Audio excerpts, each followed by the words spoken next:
Om Shanti. Good morning. 23 मई 2021 आज Sunday है। Sunday के दिन हम सभी अव्यक्त मुरली सुनते हैं।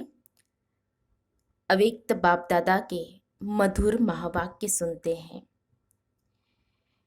अव्यक्त स्थिति में स्थित होकर के हम सभी सुनेंगे।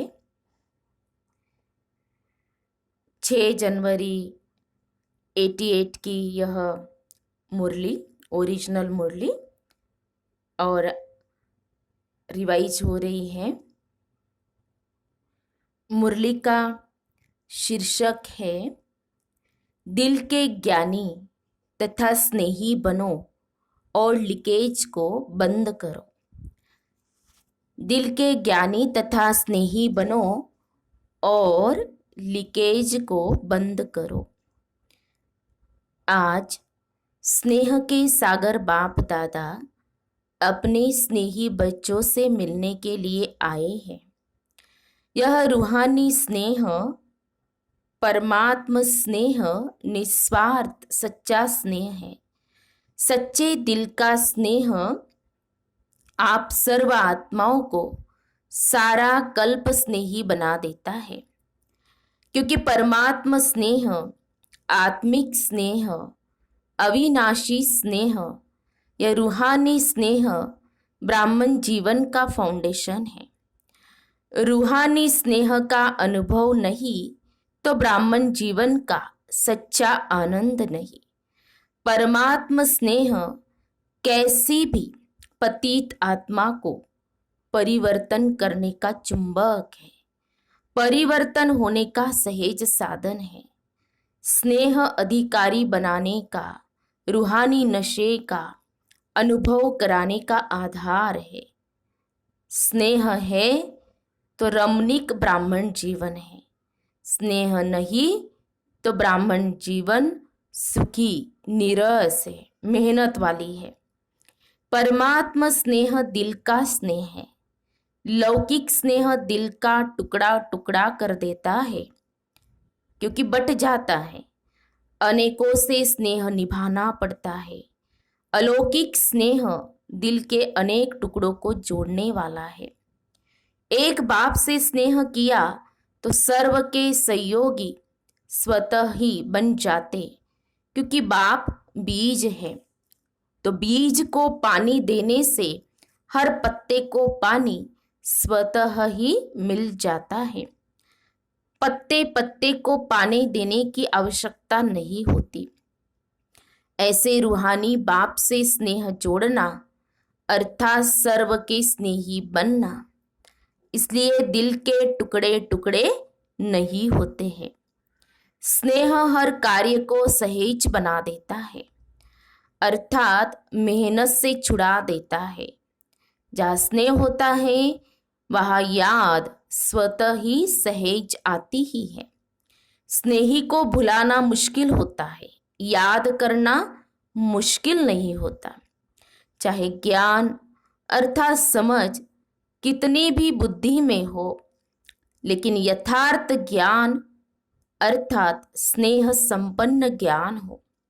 अगर ज्ञान है और स्नेह नहीं है तो वह रूखा ज्ञान है। स्नेह सर्व संबंधों का दिल से अनुभव कराता है। सिर्फ ज्ञानी जो है वह दिमाग से याद करते हैं और स्नेही दिल से याद करते हैं। ज्ञानी जो है वह दिमाग से याद करते हैं और स्नेही दिल से याद करते हैं।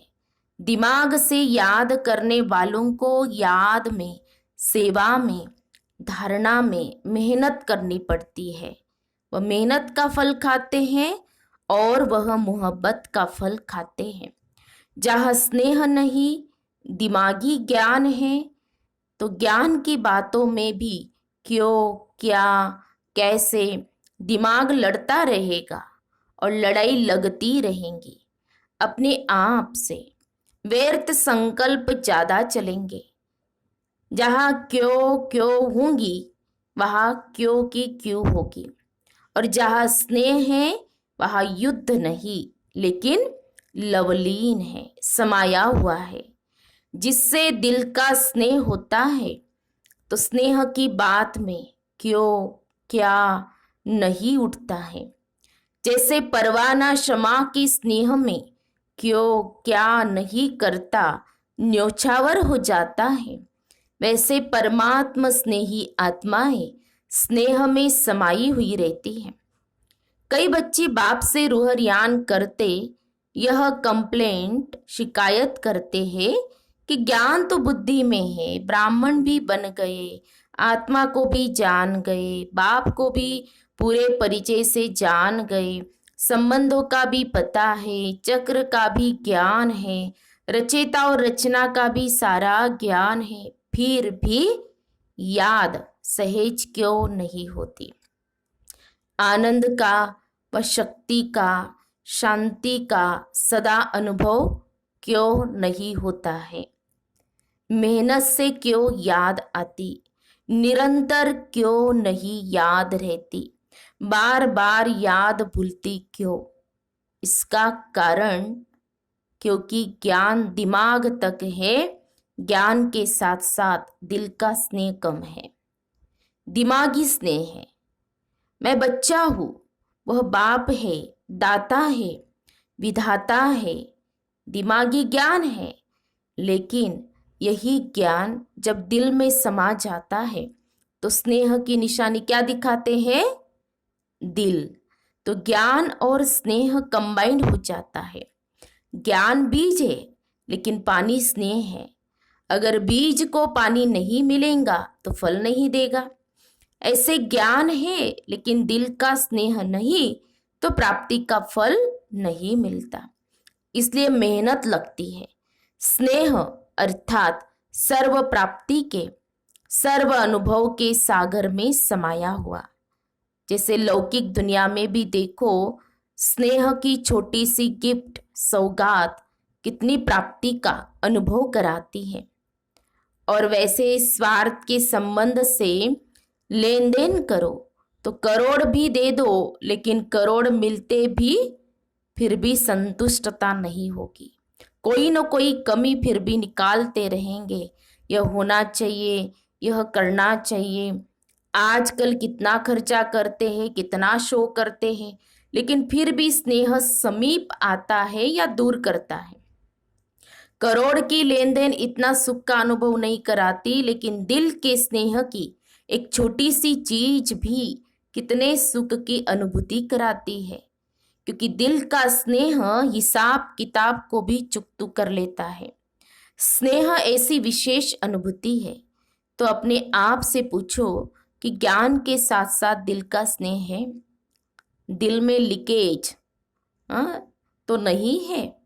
जहाँ लीकेज होता है तो क्या होता है, अगर एक बाप के सिवाय और किसी से संकल्प मात्र भी स्नेह है, चाहे व्यक्ति से, चाहे वैभव से, व्यक्ति के भी चाहे शरीर से स्नेह हो, चाहे उनकी विशेषता से स्नेह हो, हद की प्राप्ति के आधार से हो, लेकिन विशेषता देने वाला कौन, प्राप्ति कराने वाला कौन।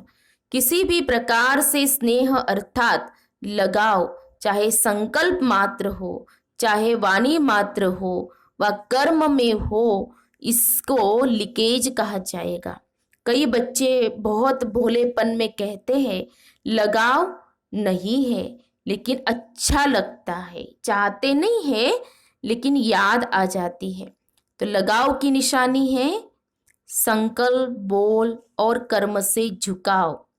लगाव की निशानी है संकल्प, बोल और कर्म से झुकाव। इसलिए लीकेज होने के कारण शक्ति नहीं बढ़ती है, और शक्तिशाली न होने के कारण बाप को याद करने में मेहनत लगती है, और मेहनत होने के कारण संतुष्टता नहीं रहती है। जहाँ संतुष्टता नहीं, वहाँ अभी अभी याद की अनुभूति से मस्ती में मस्त होंगे, और अभी अभी फिर दिल शिकस्त होंगे। क्योंकि लीकेज होने के कारण शक्ति थोड़ा टाइम भरती है, सदा नहीं रहती। इसलिए सहज निरंतर योगी बन नहीं सकते। तो चेक करो, कोई व्यक्ति व वैभव में लगाव तो नहीं है, अर्थात लीकेज तो नहीं है। यह लीकेज लवलीन स्थिति का अनुभव नहीं कराएगी। वैभव का प्रयोग भले करो, लेकिन योगी बन प्रयोग करो। ऐसा न हो कि जिसको आप आराम के साधन समझते हो वह मन की स्थिति को बेआराम करे।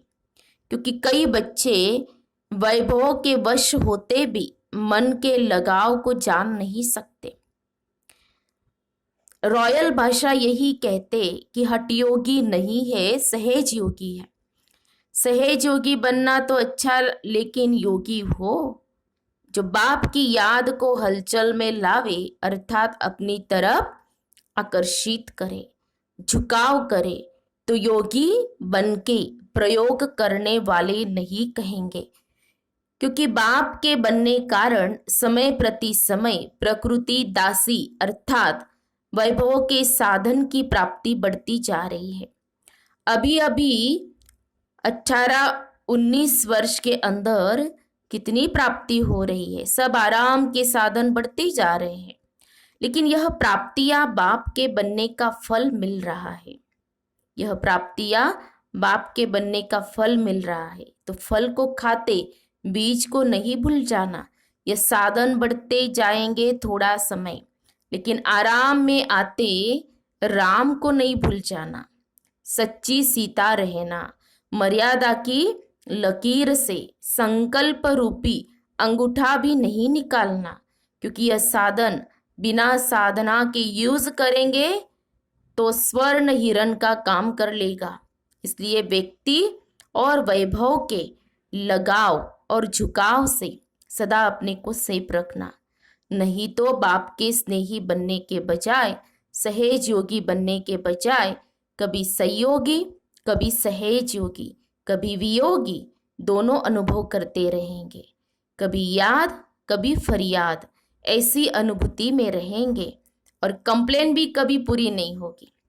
व्यक्ति और वैभव के झुकाव की निशानी एक तो सुनाई, कभी सहज योगी, कभी योगी, कभी फरियादी। व्यक्ति और वैभव के झुकाव की निशानी प्यारे बाप दादा ने बताई कि कभी सहज योगी, कभी योगी, कभी फरियादी। दूसरी बात ऐसी, आत्मा को प्राप्त सब होगा, चाहे साधन, चाहे संयोग, चाहे स्नेह, लेकिन लीकेज वाली आत्मा प्राप्ति होते भी कभी संतुष्ट नहीं होंगी।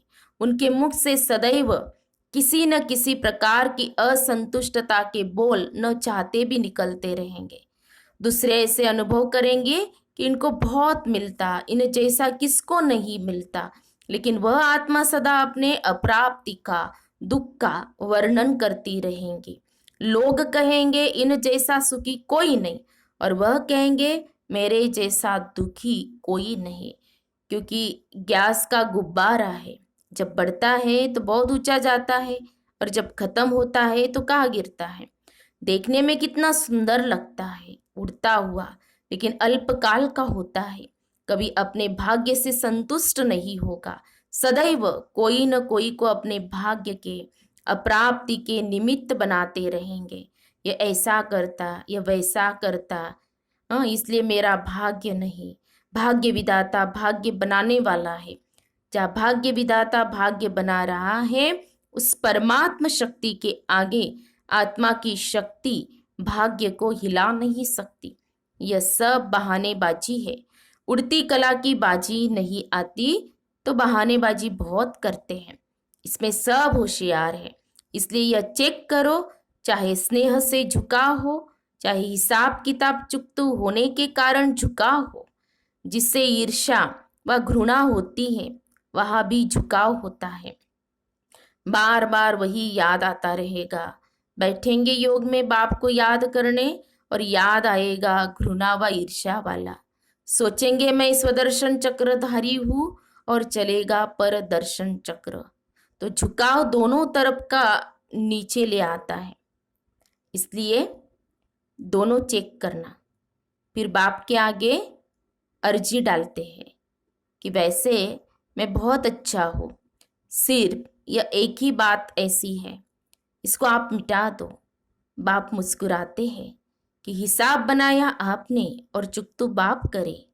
चुकतू करावे यह बात ठीक है, लेकिन चुगतू करे ये बात ठीक नहीं है। बनाने के समय बाप को भूल गए और चुगतू करने के टाइम बाबा बाबा कहते। करण करावन हार कराने के लिए बंधा हुआ है, लेकिन करना तो आपको पड़ेगा। तो सुना बच्चों का क्या क्या समाचार बाप दादा देखते हैं। सार क्या हुआ, सिर्फ रूखे ज्ञानी नहीं बनो, दिमाग के ज्ञानी नहीं बनो, दिल के ज्ञानी और स्नेही बनो और लीकेज को चेक करो। समझा। 18 जनवरी आ रही है ना, ये 6 जनवरी 88 की मुरली है ना। फिर बाप दादा ने कहा 18 जनवरी आ रही है ना, इसीलिए पहले से स्मृति दिला रहे हैं। जो 18 जनवरी के दिन सदा का समर्थ दिवस मना सको। समझा। सिर्फ जीवन कहानी सुना के नहीं मनाना, लेकिन समान जीवन बनने का मनाना।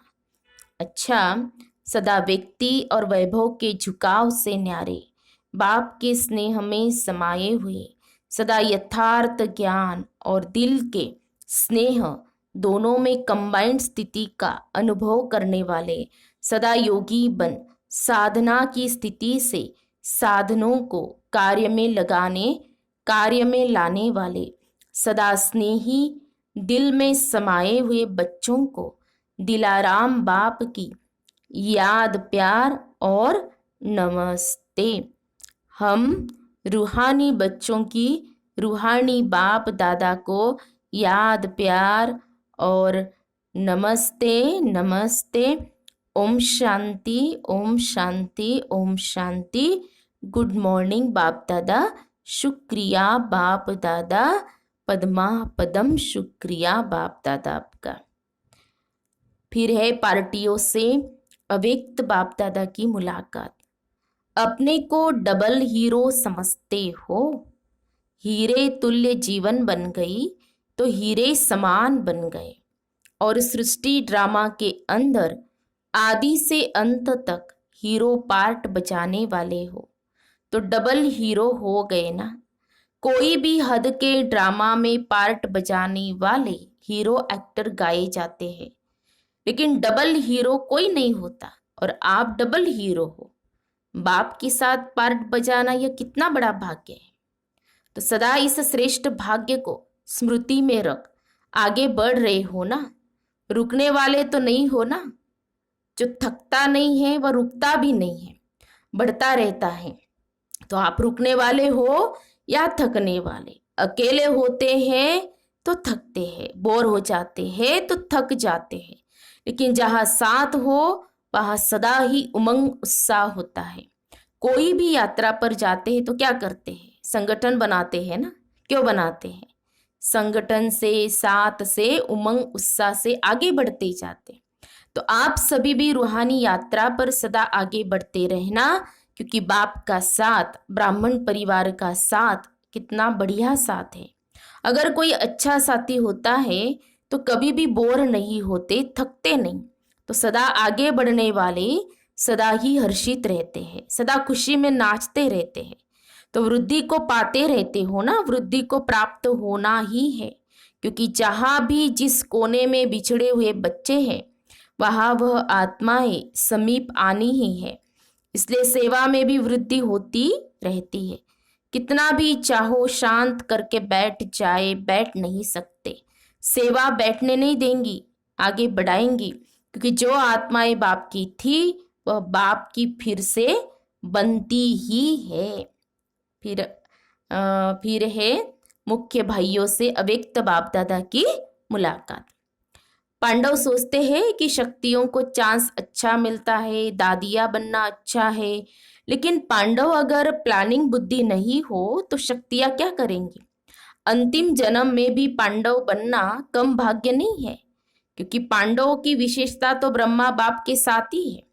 तो पांडव कम नहीं, पांडव के बिना शक्तियां नहीं, शक्तियों के बिना पांडव नहीं। चतुर्भुज की 2 भुजा वह है, 2 भुजा वह है। इसलिए पांडवों की विशेषता अपनी निमित्त सेवा इनों को, माना दादियों को मिली हुई है, इसलिए यह करती है। बाकी सदा पांडवों के लिए शक्तियों को और शक्तियों के लिए पांडवों को स्नेह है, रिगार्ड है। और सदा रहेगा। शक्तियां पांडवों को आगे रखती है, इसमें ही सफलता है, और पांडव शक्तियों को आगे रखते, इसमें ही सफलता है। पहले आपका पाठ दोनों को पक्का है। पहले आप कहते खुद भी पहले आप हो जाएंगे। बाप बीच में है तो झगड़ा है ही नहीं। पांडवों को बुद्धि का वरदान अच्छा मिला हुआ है। जिस कार्य के निमित्त बने हुए हैं उनको वही विशेषता मिली हुई है, और हर एक की विशेषता एक दो से आगे है, इसलिए आप निमित्त आत्माएं हो। अच्छा, फिर प्यारे बाप दादा का वरदान है, संकल्प वृत्ति और स्मृति से व्यर्थ को समाप्त करने वाले सच्चे ब्राह्मण संपूर्ण पवित्र भव। संकल्प वृत्ति और स्मृति से व्यर्थ को समाप्त करने वाले सच्चे ब्राह्मण संपूर्ण पवित्र भव। स्पष्टीकरण है, अपने संकल्प वृत्ति और स्मृति को चेक करो। ऐसे नहीं कुछ गलत हो गया, पश्चाताप कर लिया, माफी मांग ली, छुट्टी हो गई, कितना भी कोई माफी ले, लेकिन जो पाप व व्यर्थ कर्म हुआ उसका निशान नहीं मिटता, रजिस्टर साफ स्वच्छ नहीं होता। सिर्फ इस रीति रस्म को नहीं अपनाओ, लेकिन स्मृति रहे कि मैं संपूर्ण पवित्र ब्राह्मण हूँ। अपवित्रता संकल्प वृत्ति व स्मृति को भी टच नहीं कर सकती। इसके लिए कदम कदम पर सावधान रहो। स्लोगन है, बाप के साथ को यूज करो तो कभी दिल शिकस्त नहीं होंगे। बाप के साथ को यूज करो तो कभी दिल शिकस्त नहीं होंगे। तो हम सब ने सुने अव्यक्त बाप दादा के मधुर महावाक्य, ईश्वरीय महावाक्य हमने सुने। तो आज प्यारे बाप दादा ने कहा कि दिल का स्नेह, दिल के ज्ञानी, दिमाग के नहीं, दिल के ज्ञानी और दिल का स्नेह होना चाहिए। तो बहुत सारी बातें हमें क्या करनी है, खुद इस मुरली का अध्ययन करके फिर पॉइंट्स निकालनी है, नोट करनी है, और विशेष स्वमान का अभ्यास करेंगे। जैसे बाप दादा ने वरदान में बताया कि मैं सच्चा ब्राह्मण हूँ, तो सच्चा ब्राह्मण तो क्या करेगा सच्चा ब्राह्मण, जैसे बाप दादा ने बताया ना, संपूर्ण पवित्र, बड़ा संकल्प वृत्ति और स्मृति कैसी होनी चाहिए। तो हमें ये सोचना है तो मैं सच्चा ब्राह्मण हूँ, और बाप दादा को यूज़ करना है। सारा दिन हम बाप दादा को यूज़ भी करेंगे। अच्छा, आज संडे है तो सबको पता है कि हर संडे 8 घंटे की योग तपस्या रहती है। तो समय जैसे मिलता है जरूर निकाल के हमें क्या करना है, योग करना है और अपना जमा का खाता बढ़ाना है। अच्छा, ओम शांति, ओम शांति, ओम शांति।